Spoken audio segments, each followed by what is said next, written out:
Today's 5-minute Zen story. An old monk in a monastery, every single day, walks a circle, big circle around the monastery. He doesn't do it hurried. There's no urgency. He's not in a rush. He just takes it step by step every day. He does it all year. He does it in the summer when the stones are hot under his feet. He does it in the autumn when the rains make it muddy. He does it in the winter when the snow crunches under his feet. Other monks have come and gone at the monastery, but he has been there year after year doing this. This young monk who shows up sees him and is curious, but doesn't want to disturb him. He's new to the monastery and is just getting used to the routine. So wants to know, but really wants to know what this guy's doing. So he watches him from the window, he watches him from the hallway. He's watching him, but doesn't want to disturb him, and he's so curious about this. Well, one day his curiosity beats out his patience, and he finally goes up and says, "What are you doing? What are you doing? Why do you do this? Is this some special practice to quiet your mind?" Because he'd read, this young monk had read in the text that the whole idea of meditation is to quiet your mind, and that's how you find peace. And the old monk goes, "No, it's to make sure that I remember that my thoughts don't always lead me in a new direction." He said, thoughts go around and round, but it's up to me to remember that just because they're doing that doesn't mean I'm making any progress.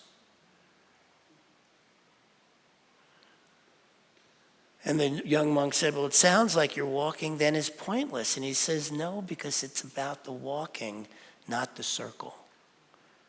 I just have to remember. Because when my thoughts go and I don't remember, they can lead me in directions I never wanted to go, and usually lead back to the same place, and I'm more tired but no clearer."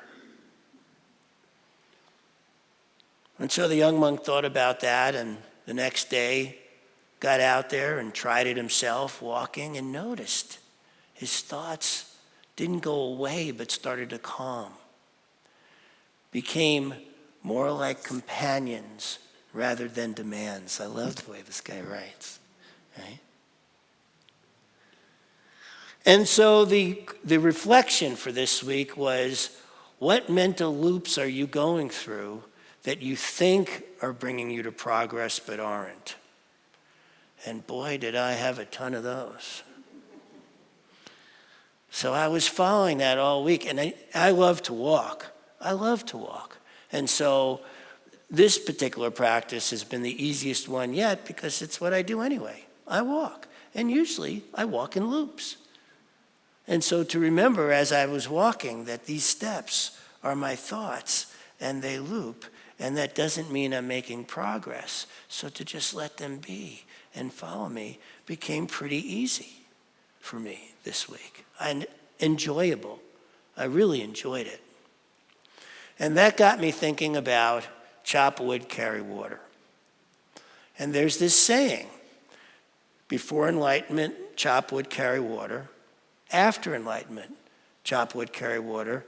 And it occurred to me this week that that's inaccurate. That as I was walking, what it leaves out is the idea that the chop wood, carrying water is the practice itself that leads to enlightenment.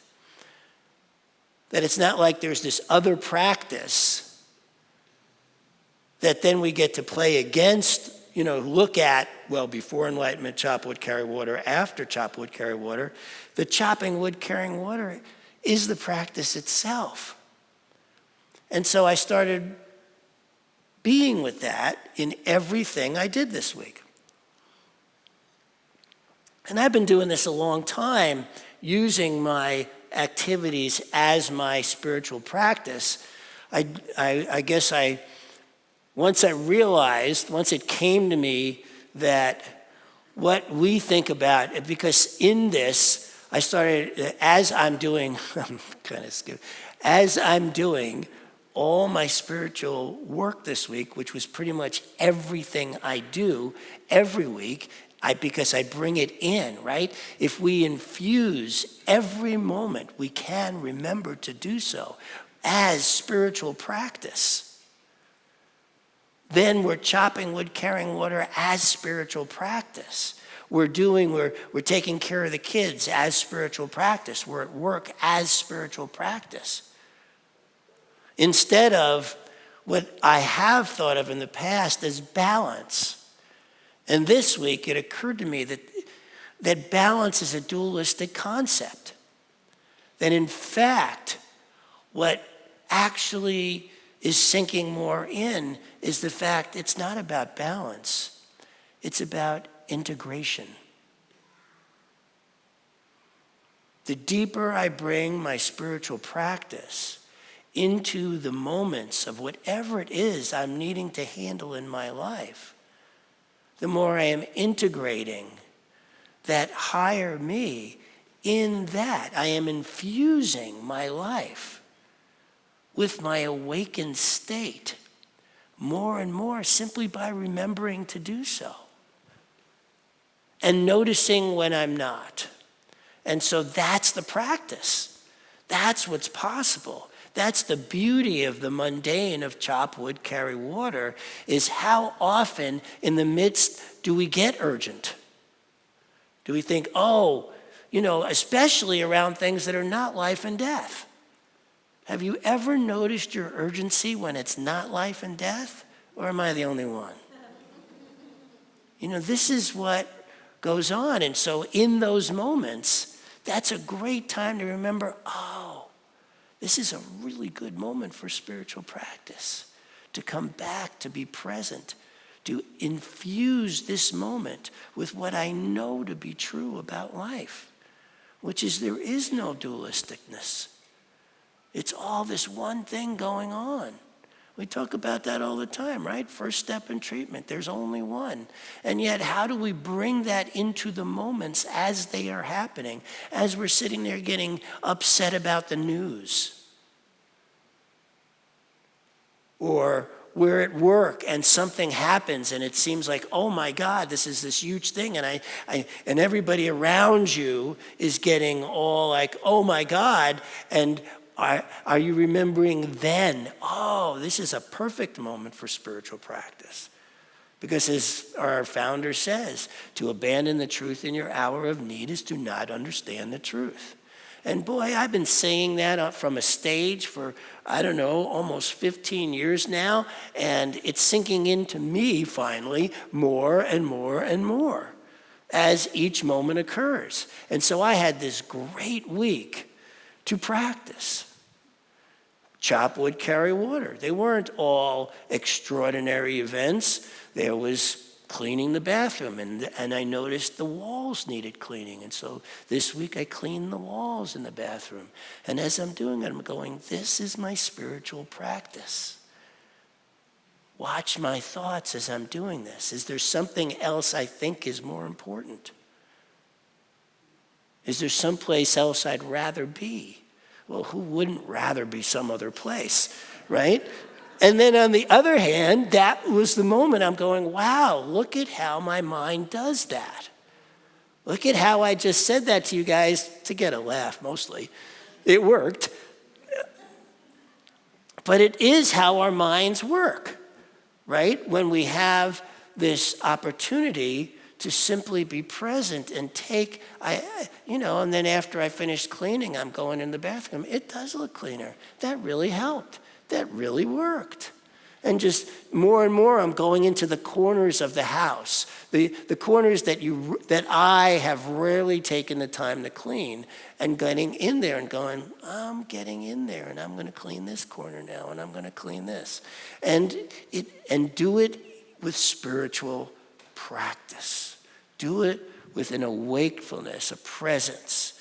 And the joy I was getting out of it was making me laugh.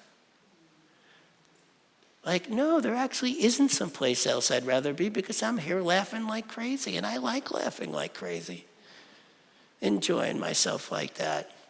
So there's the mundane, and there's me being in it. There's you being in it every day when you're making sandwiches for your kids, or you're at work and something needs doing, and you get so focused on the task, you might forget to infuse it with spiritual practice.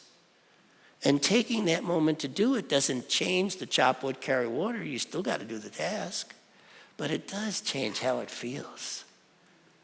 And it does change your experience of it. It has me. And so I spoke to you guys last week about being at the ministers' gathering, getting up in a very uncomfortable way, announcing something that I knew needed to be said. And so I was speaking my truth. 2 weeks ago, I told you guys about how important it is that if you're going to speak your truth, you need to also give other people the space to speak theirs. Well, that happened this week. I was in a meeting where I was yelled at for what I had done and told, how dare I have done that? And I noticed my back begin to rise, and I started out a little more than a little defensive. But I caught myself because, spiritual practice, right? And remembered what I had said to you about they get to have this. This is their truth. They actually get to express themselves too. My defensiveness is me getting in the way of their authenticity. I didn't let anybody get in the way of mine, so I have to give that too. So I sat back and I, in spiritual practice, allowed them to continue long enough where Ash heard what was going on, came to the door and started doing deep breathing for me. That's how loud they were. But it was spiritual practice. And it was me living up to what I was talking to you guys about. And I was thinking about that. Just 2 weeks ago, I was telling them about how you got to let others. Well, okay, here it is. Here it is. And that's how life goes. So I was able to be there after, I finally remembered, which didn't take long. We're talking about a few minutes here of when I was able to just breathe into it, let them do what they needed to do, breathed with my wife standing at the door, and allowing them to do it not once, but then so they did it in the meeting, and then they wanted to yell at me more after the meeting, and I let them. And so they got to get out all they needed to get out about the upset they had around what I did. It didn't change my mind about my truth or what I needed to express. I just didn't need to defend it. And because I didn't defend it, they finally, said everything they needed to say and calmed down. And in the meantime, I had at least 3 different meetings this week that came out of me doing that. So far, there have been like 6 to 7 meetings with different people throughout the organization doing what they can to work out what needs working out. Healing is still happening from it. So I'm really clear about what happened, and I'm really clear that I'm giving them space to express themselves the way they needed to was my practice of allowing because that's the gift, right? We want the gift of being authentic. Then we got to let others have the gift too. Not always as easy. But everybody gets to be authentic, and that it doesn't always feel so good. And so that happened this week. And then I'm in this other meeting where I'm mentoring some of the ministers around the country, around the world, really, in terms of supporting them in their ministries so that their ministries can grow. And so I had a meeting this week where one of the people I'm mentoring wasn't crazy about what I was sharing about, my feedback in terms of what they were doing, and allowed them, once again, just sat back and just let them. And I'm noticing that, that's an incredible power. It's to let people vent, to let people have their say without thinking that I got to somehow defend my position. Because I don't. You don't. You get to be who you are, walk in the world in a good way, doing what is yours to do, and let people have the same gift. It is a gift. I have found that it may or may not be our birthright to be authentic, but it sure feels like a gift when the space is there for you to be so. Have you noticed that? It feels like a gift. And so if I love receiving that gift, then I also got to want to give it. And it can look messy. It can look real messy. But that doesn't make it bad or wrong. It's just spiritual practice. Chop wood, carry water. It always comes back to that for me. Chop wood, carry water. That what we're doing here is going through our day, and we either take in any moment, infuse it with the divine, infuse it with our authenticity, infuse it with our love, our compassion, and our light, or not. Right? Every moment. And so what I've been noticing more and more is I have these defaults that are kind of harsh. Might have mentioned that to you before. But now I'm catching it. I'm going, oh, I was just harsh. Let me lighten up. I was just harsh. I don't want to be that way. I want to lighten up. And just being more aware of it. I'm just more moment to moment, moment to moment. And I find that if I do that first before dealing with whatever I thought was important to deal with, what happens then shifts all by itself. And then there still may be something to deal with. One of the things I had to deal with this week is our kitchen sink got clogged. And I didn't want to pour toxic liquids down it to fix that, which meant I needed to remove the trap. I've never done this before. And so, but I thought, it doesn't look that hard. I bet I can do this. And so I took everything out from underneath the sink, and I'm remembering this is chop wood, carry water time. I'm doing real good with this, and I empty everything. And I look at what's underneath there, and it is the most complex setup of a trap I ever saw. And Ash is in the other room. She hears me go, oh, that's interesting. And she goes, uh-oh. I'm like, no, it's all right. It's all right. I could do this. So I figured out I needed a couple of tools, ran off to Canadian Tire. I'm in the car. I'm about halfway there when I realize I forgot my glasses. So how am I going to read to see that I got the thing I want? I'm like, I could probably work that out. And then I realized I forgot my wallet. In the past, that would have really upset me. I would have been like, what an idiot. Ever call yourself an idiot for something you did? I've done that. Or am I the only one? right? But I didn't this time. I was like, I'm in spiritual practice. Okay, just turn around. This is just what's next. So I turned the car around, went back home, got my wallet, got my glasses, went to Canadian Tire, found what I needed, got home, and the thing worked like a charm.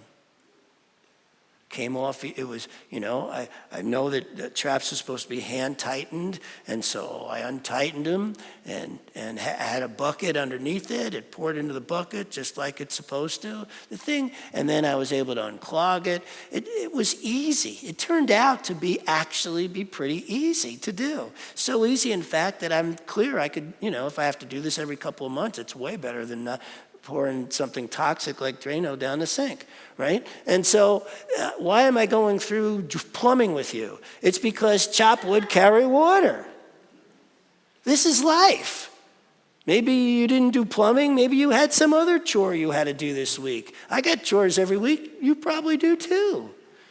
And that's the mundaneness and yet the awe that's possible when we bring spiritual practice into it. So this week, some of it was plumbing. And it turned out great. Didn't leak or nothing when I put it back.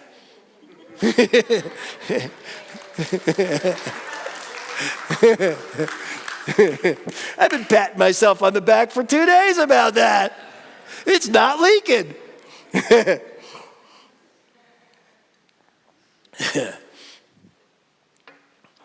Chop wood, carry water. That's what we're doing. My new computer this week started, one of the fans started sounding like a helicopter.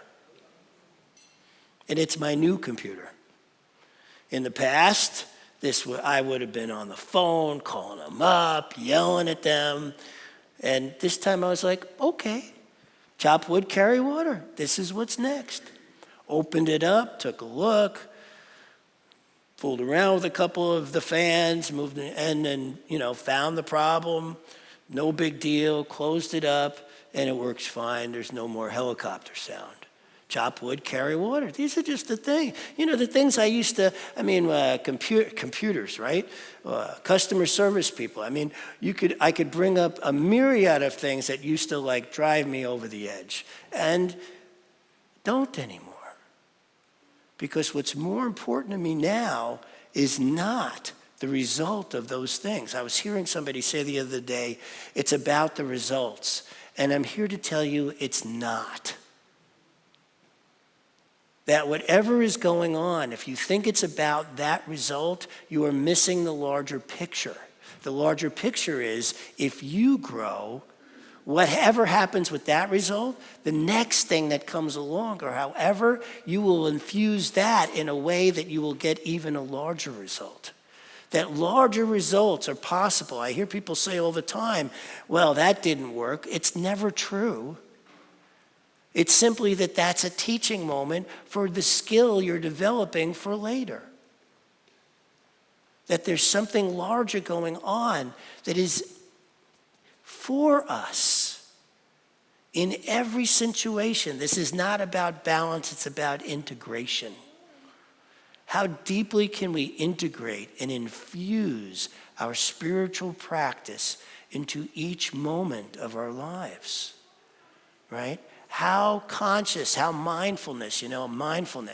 This week, Ash got an opportunity to offer a mindfulness practice at a corporation.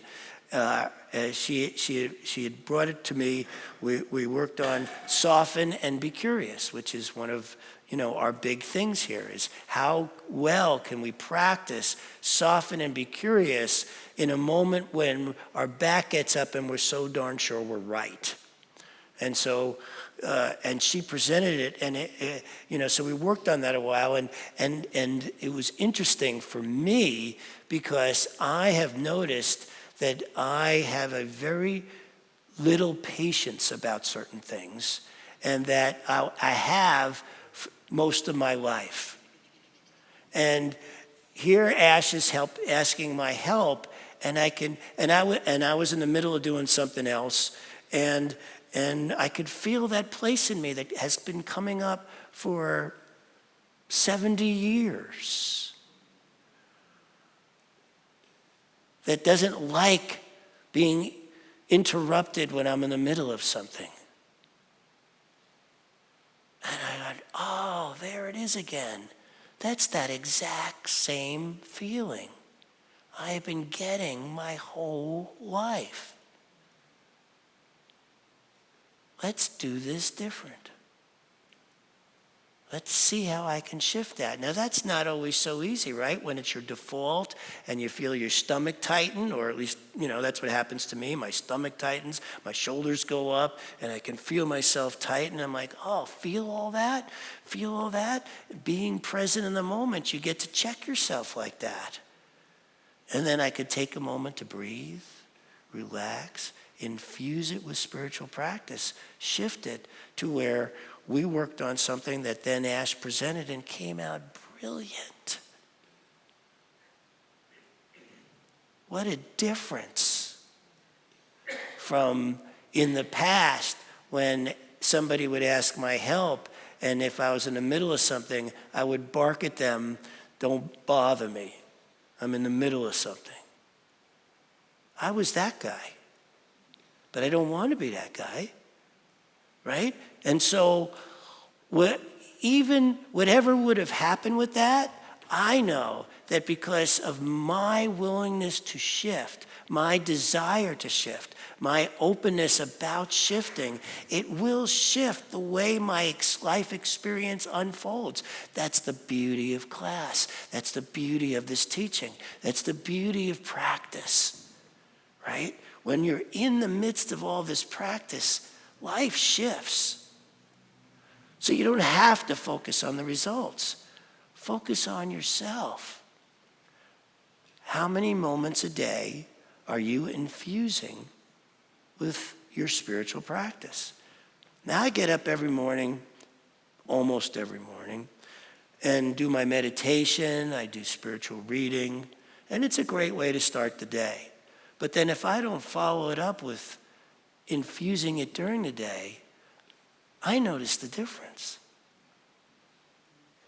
I notice whether I'm grumpy, whether my life's going, you know what I'm talking about? How that feeling of grumpy and dissatisfaction, discontent.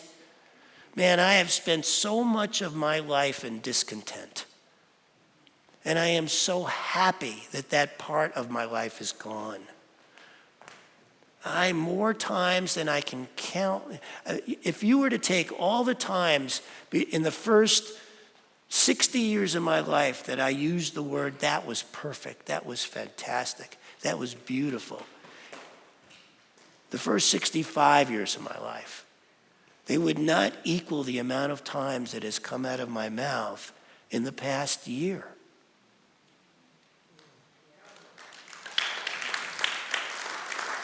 I mean, that's what's possible when you infuse more of your moments with spiritual practice.